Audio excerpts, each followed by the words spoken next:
सच बताऊं तो डर लगता है। इतनी जितनी कामयाबी मिलती है उतना ही दिल में खौफ जो है ना वो बढ़ता है। ये बड़ा इंटरेस्टिंग वाकया था, मुझे लगता है इसने मेरी लाइफ चेंज कर दी है बिल्कुल। बेटी तो बहुत ही मशहूर हो गई है, साथ साथ मैं भी हो गई हूँ। सर होता है ऐसे, मैं उनको कहती हूँ कि अपनी बेटी की कितनी फिक्र हो रही है, मैं भी किसी की बेटी हूँ, मेरा भी ख्याल रखा करे। करियर की पहली इंक्वायरी और वो भी भाई से स्टार्ट हो गई। कोई नहीं, आज तो करेंगे इंक्वायरी।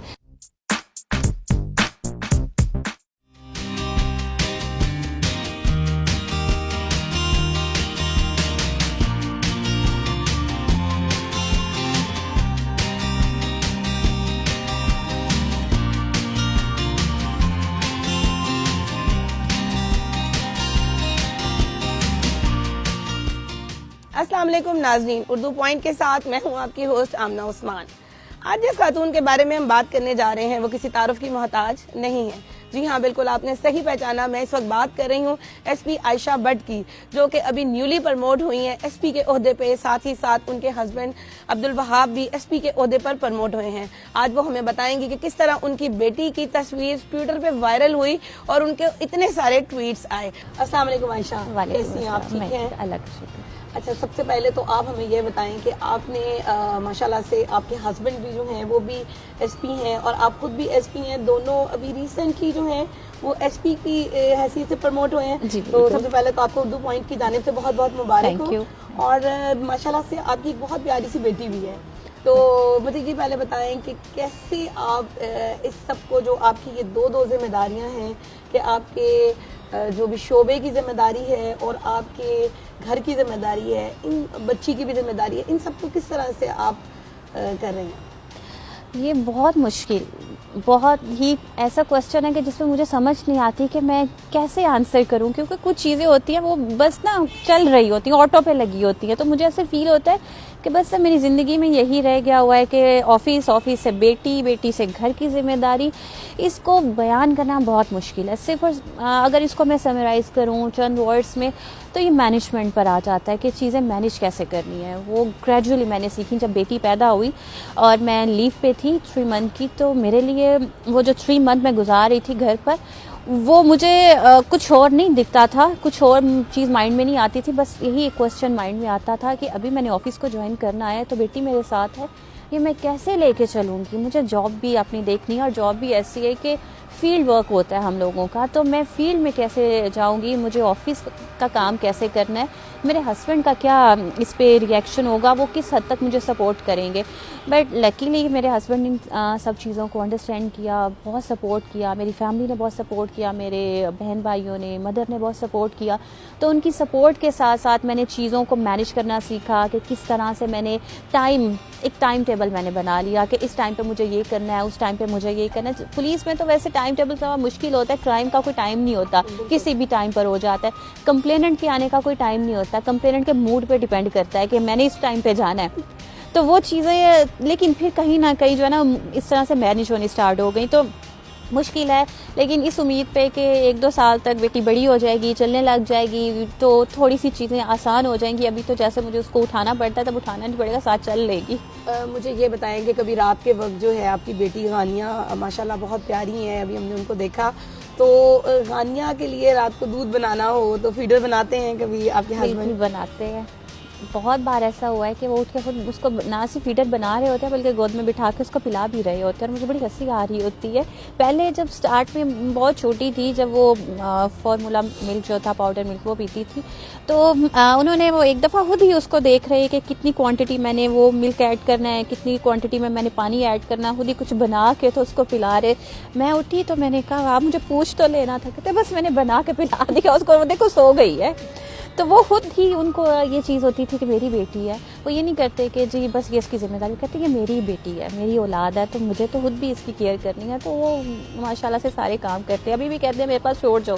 इस्लामाबाद में कहते हैं वो क्या आप इसको चेंज कैसे करेंगे, कहते मैं डायपर भी चेंज कर लूँगी, कोई मसला नहीं, तुम मेरे पास छोड़ के जाओ इसको। कभी आपको जेलसी हुई हो कि जी गानिया के आने के बाद जो है वो मेरे ऊपर इनकी तवज्जो जो है वो कम हो गई है और पहले बहुत ज़्यादा थी?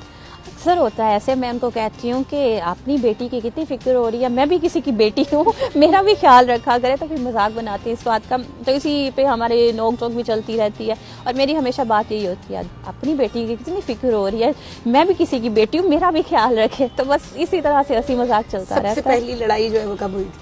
हमारी रोज लड़ाई होती है, रोज होती है। और हमारी कोई लड़ाई ऐसी नहीं है कि जो कि 20-25 मिनट से ज़्यादा चली हो। हम इधर से सुलह में लड़ते हैं। पहल कौन करता है? सुलह में पहल हम दोनों ही ज़्यादा देर एक दूसरे से नाराज़ नहीं रह सकते। अगर 10-15 मिनट, इवन 10-15 मिनट भी हमारे लिए बहुत ज़्यादा टाइम होता है कि हम लोग एक दूसरे से नाराज़ बैठे हुए हैं, और हम झगड़ा करके ना उठ के इधर उधर भी नहीं जाते, सामने ही बैठे रहते हैं कि अब हमने इधर सुलह करके भी उठना है। तो हमारी रोज़ाना झगड़ा होता है, रोज़ाना सुलह होती है। बस ये ना कि हम लोग कोई बहुत बड़े इश्यूज़ पे नहीं लड़ते, छोटी छोटी बातों पर जो है ना वो बात करते करते, नहीं ये ऐसे था तो ये वैसे था, नहीं तुम्हें क्या पता हो, ये चीज़ें ऐसी हैं तो वो चीज़ें ऐसी हैं। बस इस तरह से झगड़ा होता है, इसी तरह से हमारी सुलह होती है। कभी ऐसा नहीं हुआ कि हम लोगों ने नाराज़गी में कोई 2 दिन भी गुजारे, ऐसा कभी नहीं पहला हुआ। तोहफा क्या दिया था उन्होंने आपको? गिफ्ट उनकी तरफ से काफ़ी चीज़ें आती रहती हैं सबसे इस तरह पहला? से। सबसे पहला जो है ना, एक तो वो शॉपिंग जो है ना, वो उनको कोई इंटरेस्ट नहीं है। इंटरेस्ट क्या, उनको पता ही नहीं है शॉपिंग करने का। उनकी शॉपिंग भी मैं ही ज़्यादा करती हूँ।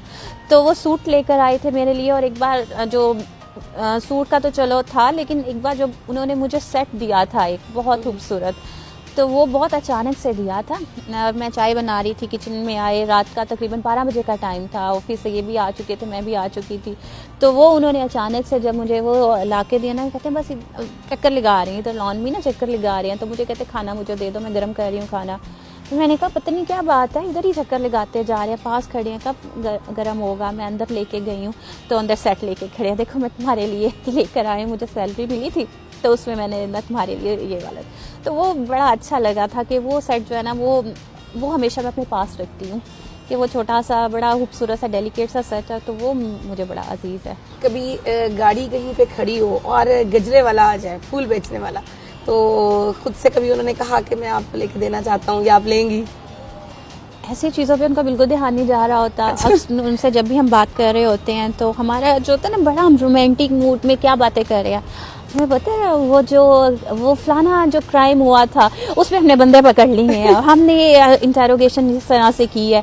तो हमारी प्यार की बातें भी इसी तरह की होती हैं। एक बार ऐसे हुआ था कि मैंने खुद इनको कहा कि ये मुझे फूल बहुत अच्छे लग रहे हैं, मुझे फूल बहुत पसंद है, और उनको इस चीज़ का पता है। वो अक्सर कोशिश करते हैं कि कोई ना कोई बुके मुझे भिजवाते रहते हैं। तो मैंने उनसे खुद फरमाइश की कि ये मुझे गजरे बहुत अच्छे लग रहे हैं। तो कहते हैं अच्छा तो ले लो। मैंने कहा आप पैसे देंगे, मैं नहीं पैसे दूंगी। तो कहते मैं यही कह रहा हूँ तो ले लो।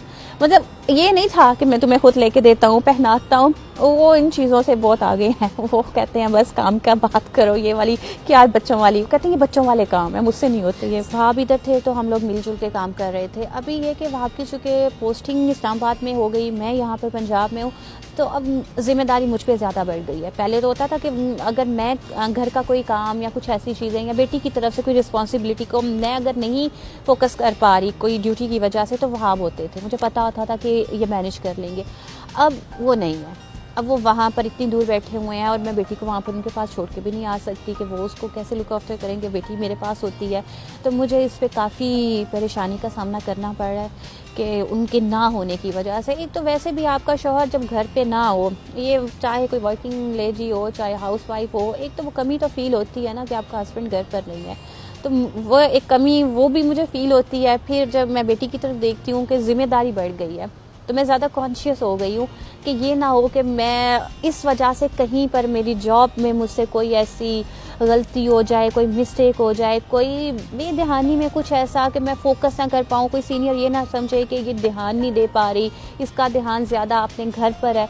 तो वो चीज़ें जो है ना, उसको मैं ज़्यादा अब कॉन्शियस होकर काम कर रही हूँ, लेकिन मुश्किल है, बहुत मुश्किल। मैं जब भी किसी मीटिंग में जाती हूँ तो उनका पहला क्वेश्चन यही होता है कि ऐशा बेटी ठीक है, कैसी है, कहाँ पर है। मैंने बताती हूँ कि सर अभी ऑफिस में है, तो मीटिंग के लिए मैं यहाँ पर आई हूँ।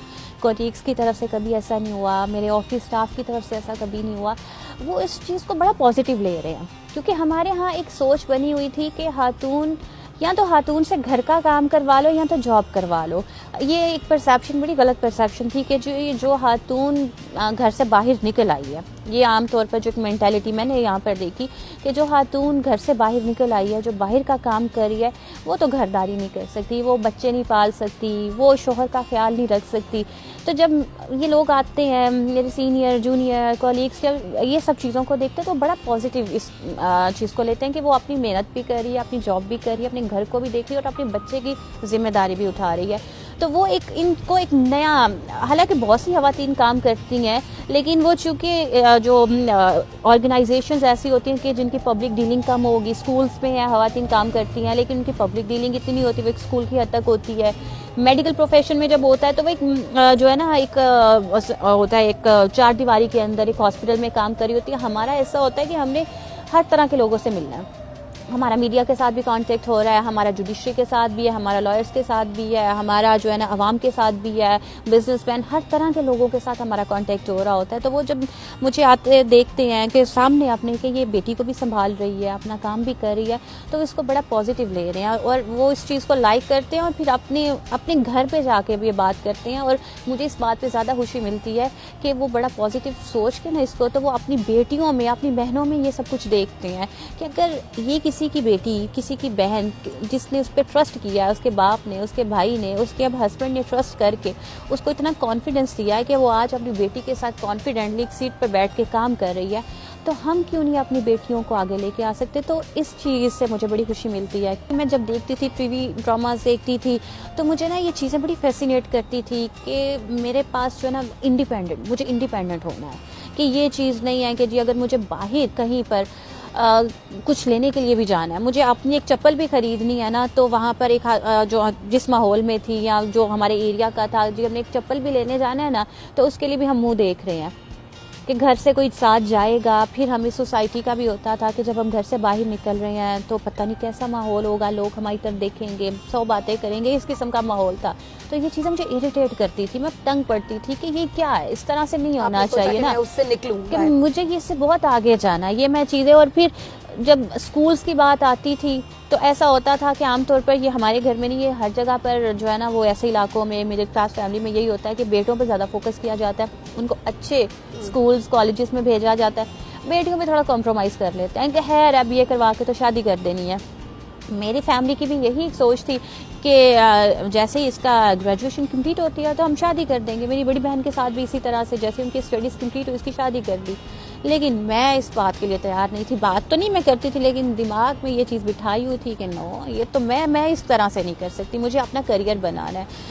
लेकिन क्या करना है ये नहीं पता था। इतना पता था कि लाइफ में कुछ करना है, कुछ ऐसा कि मेरे पेरेंट्स मेरे नाम से जाने जाए। उसके बाद जब मुझे ये शौक़ पैदा हुआ कि मुझे अपना करियर बनाना है, मुझे जो है ना अच्छे लेवल पर जाना है, मुझे घर से परमिशन मिली, आप ना उस पर लेक्चररशिप के लिए कर लें, मेडिकल की भी परमिशन नहीं। तो मैंने कहा ये नहीं, ये मेरी बस से बाहर की बात है, मैं नहीं करना चाहती। फिर जब मैं CSS किया तब मुझे सारा पता चलना स्टार्ट हुआ कि मेरे तो परदादा जो है वो पुलिस पे थे और उनके सर्टिफिकेट्स हमारे पास पड़े हुए थे जिस पर उसको रिवॉर्ड किया गया हुआ था, कहीं 5 रुपये, कहीं 3 रुपये, जो कि उस ज़माने की बहुत बड़ी अमाउंट कंसिडर की जाती थी।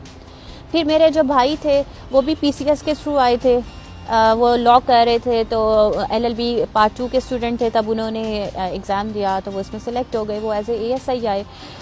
उनको भी देखती थी, दादा की भी सुनती थी, वो यूनिफॉर्म बहुत अच्छा लगता था मुझे। वो यूनिफॉर्म को किसी भी जो है ना हमारी एजेंसी का हो, किसी भी फोर्स का हो, वो मुझे यूनिफॉर्म बहुत पसंद आता था कि मुझे ये यूनिफॉर्म पहनना है। फिर जब मैंने CSS की अटैम्प्ट ली, मैं क्वालिफाई कर गई, तो मुझे घर वालों की तरफ से प्रेशर यही था कि पुलिस सर्विस नहीं ऊपर रखनी।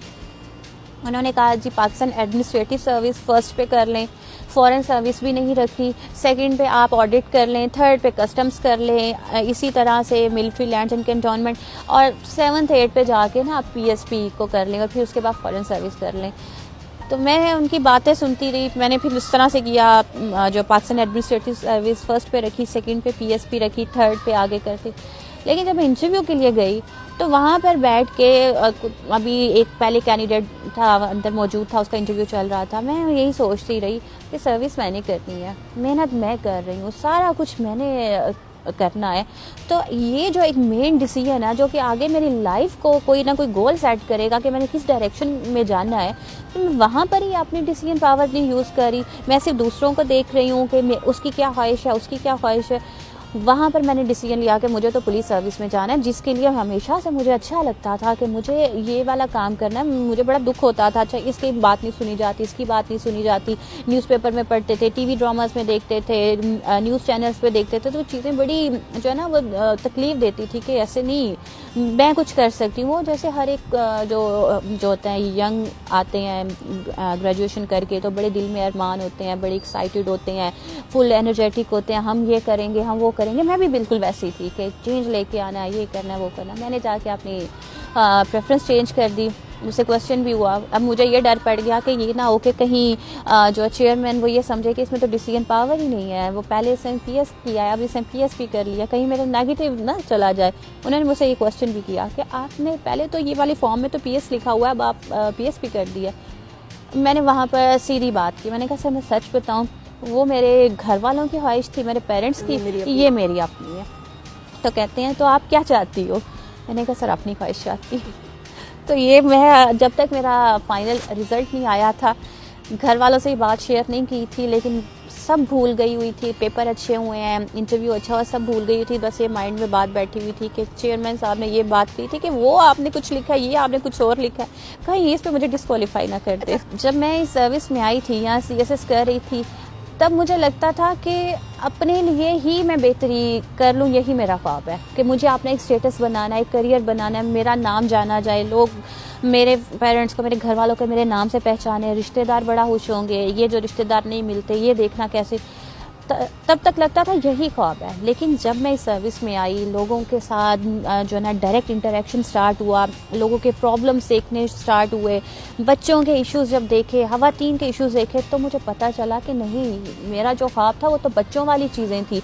असल तो ये चीज़ें हैं जिसके लिए अल्लाह ने मुझे सेलेक्ट किया है, क्योंकि बहुत हज़ारों लाखों यहाँ पर लड़कियाँ हैं, लेकिन मुझे ही क्यों सेलेक्ट किया गया? तो ये एक ज़िम्मेदारी अल्लाह ने मेरी लगाई है कि वो लोग जिनकी आवाज़ सुनी नहीं जाती, जो कि वीक सेक्शन हमारी सोसाइटी का गिना जाता है, मुझे उनके लिए काम करना है। तो उस पे इस तरह से इंटरेक्शन के लिए हमने किया हुआ। खुली कचहरियाँ बिल्कुल होती हैं, मेरे ऑफिस में भी होती है खुली कचहरी। इसके अलावा हम डिफरेंट पुलिस स्टेशन में, जो कि मेरे ज्यूरिसडिक्शन में आते हैं, वहाँ पर जाके हम खुली कचहरी करते हैं। ऐसा भी होता है कि एक खुली कचहरी थी फैक्ट्री एरिया में, वहाँ पर जब मैं गई तो अभी कोई कंप्लेनेंट नहीं आए हुए थे। मैं वहाँ पर मैं थी, मेरा स्टाफ था, हम लोग बैठे हुए थे, चेयर्स बिल्कुल खाली पड़ी हुई थी। आहिस्ता आहिस्ता जब लोगों को पता चलना स्टार्ट हुआ है कि ASP फिरोज़ वाला यहाँ पर मौजूद है, तो वो लोग आने स्टार्ट हुए हैं। पहले मैंने कहा पता नहीं कि लोगों की प्रॉब्लम नहीं है या क्या है, लोग हमसे बात क्यों नहीं करते। लेकिन तब मुझे एहसास हुआ कि लोगों में वो जो हमारा एक ट्रस्ट डेफिसिट बहुत ज़्यादा है। लोग एक माइंड में चीज़ बिठा चुके हैं कि जी पुलिस वाले ने तो हमारी बात ही नहीं सुननी। मैंने कहा मैं यहाँ पर आके बैठी हुई हूँ, मैंने पहले अनाउंस भी किया है कि आज के दिन मैं यहाँ पर आके आप लोगों की बात भी सुनूंगी। जो लोग मेरे ऑफिस तक नहीं आ सकते, मैं आपके इलाके में आ रही हूँ, आप मुझसे बात कीजिए। तो वो वहाँ पर हम बैठे, थोड़ी देर के बाद आवाम आनी स्टार्ट हुई, ख़वातीन आनी स्टार्ट हुई। उसके बाद जो है ना फिर मेरे ऑफिस में वो डेली बेसिस पे यही होता है कि रोज़ाना इवन कैसा होता है कि जो खातून अपने हस्बैंड से झगड़ा कर रही है ना, या जो आदमी अपनी बीवी से झगड़ा कर रहा है, वो भी डायरेक्ट मेरे ऑफिस में आ जाता है। बहुत से हमारे पास ऐसे केसेस आ रहे हैं कि जिसमें हम सुलह करवा रहे हैं। हालांकि ये हमारा काम नहीं है इस तरह से लोगों के जो है ना घरों के, ये तो बिल्कुल प्योरली डोमेस्टिक इश्यूज होते हैं ना, कि मियाँ बीवी का आपस में झगड़ा हो रहा है, बन नहीं आ रही, एक दूसरे से नाराज़ हैं, तो वो भी हमारे पास फैमिलीज आती हैं कि हमारी ये सुलह की बात तो नहीं करेंगे, लेकिन मुझे ऐसा फील होता है कि बच्चों के हक में बेहतर है। फिर समझाते हैं, उनसे बात करते हैं, तो लोगों को जो कुछ समझ जाते हैं वो उस चीज़ को अंडरस्टैंड करते हैं। रात के वक्त कभी आपको कॉल आए कि अभी रेड करनी है या बहुत कोई बड़ी बात होगी, ऐसा कभी कोई वाकया हुआ जब आप बहुत परेशान हुई कि मैं गानिया को किधर छोड़ूं? होता है, बिल्कुल ऐसा होता है। अभी लास्ट जब मैंने फिरोज़ वाला का चार्ज लिया था, तो वहाँ पर कुछ दिन के बाद ही हमारे एक कांस्टेबल था, वो शहीद हो गया था। तो वो तकरीबन जो है ना 10 बजे का टाइम था, गानिया भी सो रही थी उस वक्त, तो वो एक बहुत बड़ा चैलेंज था। गानिया के बाद जो है ना एक, क्योंकि ये इंसिडेंट ही ऐसा था कि एक जिसमें हमारा अपना एक जो है ना वो कांस्टेबल शहीद हो रहा है, वहाँ पर दौरान ड्यूटी अटैक हुआ तो वो शहीद हुआ, तो उसके लिए था।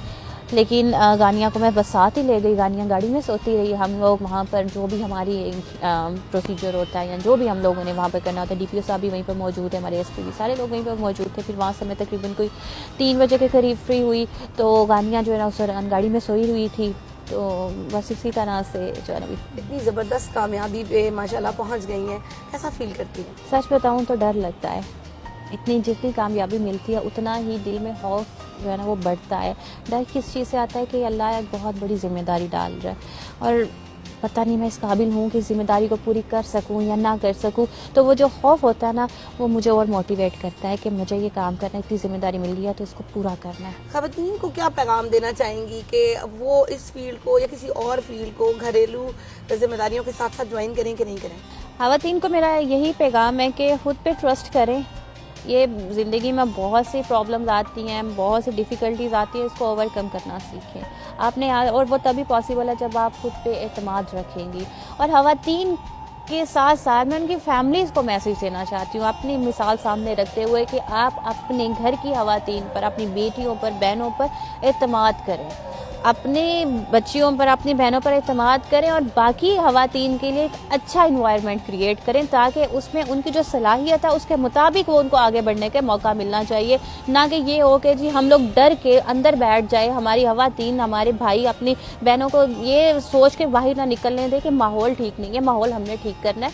अपनी बच्चियों को, अपनी बेटियों को, बहनों को आगे बढ़ने का मौका दें। पहले तो नहीं पता था कि इंक्वायरी जो चल रही है उसमें डायरेक्ट उनका नाम नहीं था, इंक्वायरी के दौरान उनका नाम आ गया। तो मुझे नहीं पता था कि इमरान नाम के बहुत से ऑफिसर हमारे पास मौजूद है। मैंने कहा जी बुला लें इनको। तकरीबन मैंने 30 मिनट्स का टाइम दिया, 30 मिनट्स में ना उनको कहीं के आके इंक्वायरी में शामिल हो जाए। जब वो आए हैं तो मैंने जब देखा तो मैंने कहा ये तो बड़े भाई आ गया, ये तो जो है ना कोई नहीं आज तो करेंगे इंक्वायरी। मैं उस वक्त गुजरावाला में यूटी शिफ्ट कर रही थी। हमारी यूटी शिफ्ट में होता है कि हमें चार्ज जो है ना 1 मंथ के लिए इंडिपेंडेंट चार्ज में मिलता है, तो उसमें एक इंक्वायरी आ गई। तो मैं भाई भी बड़े प्रोफेशनल ऑफिसर हैं, उनको पता था कि ठीक है बहन है लेकिन इस वक्त यूनिफॉर्म पहनना हुआ है, तो लेकिन दिल में कहीं ना कहीं तो होगा, इसको तो मैं फॉर श्योर कहती हूँ, दिल में कहीं ना कहीं होगा कि छोटी बहन आज मेरी इंक्वायरी कर रही है। घर जाके कुछ छूट तो नहीं पड़ी? जब हम घर गए हैं ना तो घर पहले ही इन्होंने कॉल करके बता लिया हुआ था अब्बू को कि आज इंक्वायरी में भुगत के आ रहा हूँ इंक्वायरी जो है। तो वो इस बात का काफ़ी मजाक बना। लेकिन ये था कि जब मैं क्वेश्चन कर रही थी तो जब वो बाज़ औक़ात होते हैं एक रूटीन में जब बोलते जाते हैं तो फिर कहीं ना कहीं ख्याल आता था, क्योंकि एक तो मेरे करियर की पहली इंक्वायरी थी और करियर की पहली इंक्वायरी और वो भी भाई से स्टार्ट हो गई। तो वो थोड़ा सा था कि अभी क्या क्वेश्चन करना है, किस तरह से बोलना है। कहीं ये चीज़ माइंड में थी कि कहीं ये ना एक मैसेज चला जाए कि ये तो इसका भाई है, तो इस वजह से थोड़ा सा सॉफ्ट हो गई है, इस वजह से बात नहीं कर रही। मैंने कहा रगड़ा सही देते हैं। ये बड़ा इंटरेस्टिंग वाकया था, मुझे लगता है इसने मेरी लाइफ चेंज कर दी है बिल्कुल। बेटी तो बहुत ही मशहूर हो गई है, साथ साथ मैं भी हो गई हूँ। मुझे बिल्कुल आइडिया नहीं था ऐसा कुछ होगा। वो पिक्चर बनी थी खुली कचहरी की और वो पिक्चर बनी थी अपने डिपार्टमेंट के लिए, क्योंकि हमने भिजवानी होती है कि हमने ये वाली एक्टिविटी हमारी कंप्लीट होगी, हमने ये काम कर लिया। और मैंने अपने ट्विटर अकाउंट पे लगा दी और उस वक्त मेरे ट्विटर अकाउंट पे 20 नहीं तो 25 फॉलोअर्स से, मैं एक्टिव भी नहीं थी, मैंने 2018 का बनाया हुआ था। पिक्चर लग गई कि नेक्स्ट डे मैं लीव पर इस्लामाबाद चली गई। वहाँ से मिलने के लिए बेटी भी वहीं पर थी। रात 10 का टाइम था, एक चैनल से कॉल आई कि मैडम आप तो टॉप 10 पर जा रही हैं, तो अभी तो जो है ना इंटरव्यू करना है आपसे। मैं थोड़ा परेशान हो गई कि अल्लाह खैर करे, सर्कल तो सीधा सही छोड़ के आई, हुआ क्या है, छुट्टी पर आई हूँ, क्या हो गया। कॉल करके पूछा, उन्होंने कहा नहीं मैडम कुछ भी नहीं हुआ, ऐसा तो कोई इंसिडेंट नहीं हुआ कि जिस पे कोई बहुत ही हाइप क्रिएट होगी, कोई मैस, ऐसा कुछ भी नहीं हुआ। फिर उसके बाद टीवी चैनल देखना स्टार्ट किए, न्यूज़ चैनल। 10 बजे का टाइम था तो एक चैनल के ऊपर ब्रेकिंग न्यूज़ चल रही है मेरी और गानिया की पिक्चर के। जी बड़ा पॉजिटिव एक था कि वेमेन को इनकरेज करना चाहिए उस हवाले से। तो साथ वहाब की तरफ वहाब हंसते जा रहे हैं। मैंने कहा आपको क्या हुआ है, तो वहाब को ना उनके फ्रेंड्स ने वो पिक्चर भेजनी स्टार्ट कर दी थी कि ये भाभी की पिक्चर आ रही है, ये गानिया की पिक्चर आ रही है। तो वहाब बड़ा मुस्कुरा रहे थे कि तुम तो बड़ी मशहूर हो गई हो, मजाक बनाने लग गए मेरा। तो वो जब मैंने अपना ट्विटर अकाउंट ऑन किया है, उसके ऊपर जब मैंने वो देखा है, जिस वक्त मैंने पिक्चर वो अपलोड की थी उस वक्त सिर्फ 1 लाइक था जो मैंने पिक्चर अपलोड करने के बाद देखा। उसके बाद जब मैंने नेक्स्ट डे जाकर देखा है तो वो तो पहुंच गया हुआ कि जो हज़ारों में। मैं कहूँ ये हुआ क्या, और जो मेरे फॉलोअर्स वहाँ पर 18K में चले गए हुए हैं। अभी इस वक्त मेरे 18.1K। मैं कभी अकाउंट को देखूँ, वहाँ आपको देखूँ, वहाँ ये हुआ गया है। मुझे समझ नहीं आ रही। कहते हैं बस चैनल देखते जाओ, जिस चैनल को हम देख रहे हैं उस चैनल पे वही चल रहा है मीडिया की तरफ से बहुत, लेकिन इसमें मीडिया ने इतना पॉजिटिव रोल प्ले किया क्या है था कि उस आपने जो ट्वीट की थी उसमें क्या था? उस ट्वीट में मैंने एक चीज़ लिखी थी कि it's difficult but not impossible. ये एक ऐसा, ये चीज़ें मेरे माइंड में बहुत सी चल रही थी, बहुत से एंगल को मैंने कवर करने की कि मैं बहुत कुछ बोलना चाहती थी लेकिन बहुत सी चीज़ें बोल नहीं सकती थी, तो उसको कवर करके अच्छे अल्फाज में कि लोग उसका जो असल जो इसका मीनिंग है या असल जो मैं मैसेज कन्वे करना चाह रही हूँ वो इसको समझना चाहिए। और वो शुक्र अल्लाह का वाकई ही में लोगों ने उसको अंडरस्टैंड किया।